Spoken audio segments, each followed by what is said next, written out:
প্রথমে সবার কাছে আন্তরিকভাবে ক্ষমা চেয়ে নিচ্ছি। অনেক ঝুঁকি নিয়ে আমি একটি অভিজ্ঞতার অর্জন করার চেষ্টা করেছিলাম, আর সেই অভিজ্ঞতার কথাই আজকে আপনাদের সঙ্গে ভাগ করে নিতে চাই। ইতিমধ্যে আপনারা অনেকেই জেনে গেছেন আমি ট্রেনের ছাদে উঠে একটি ভ্রমণ করেছিলাম। এর আগে বিভিন্ন ঝুঁকিপূর্ণ পরিস্থিতিতে ভ্রমণ করার অভিজ্ঞতা আছে আমার। সে থেকে আমার ইচ্ছে জেগেছিল ট্রেনের ছাদে বসে ভ্রমণ করার অভিজ্ঞতাটা কীরকম সেটি জানার জন্য।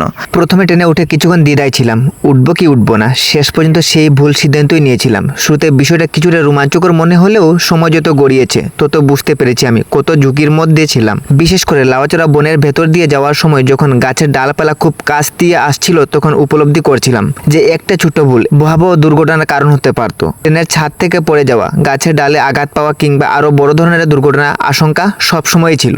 আজ আমি উপলব্ধি করছি আমার এই কাজটি মোটেও উচিত হয়নি। জীবনে একটা অভিজ্ঞতা অর্জনের উদ্দেশ্যে আমি এটি করেছিলাম, কিন্তু পরে বুঝতে পেরেছি এর মধ্যে কতটা ঝুঁকি, দায়িত্বশীলতা এবং ভুল ছিল।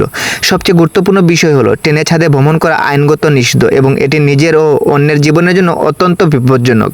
আমার সকল ফলোয়ার, ছোট ভাই ও বন্ধুদের প্রতি অনুরোধ, দয়া করে আমার মতো এই ভুলটা করবেন না। আমি শুধু একটি অভিজ্ঞতা নেওয়ার উদ্দেশ্যে এই কাজটা করেছিলাম, কিন্তু এখন বুঝতে পারছি কোনো অভিজ্ঞতা জীবনের চেয়ে বড় নয়।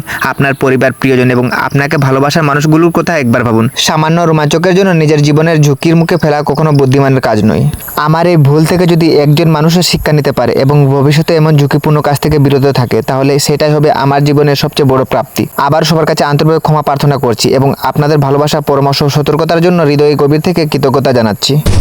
আসলে আমার অনেক দিনের একটা লালন ছিল আমি ট্রেনের উপরে করে একটা ভ্রমণ করব। আজকে সেই লালনটা আমি পূরণ করতে পেরেছি।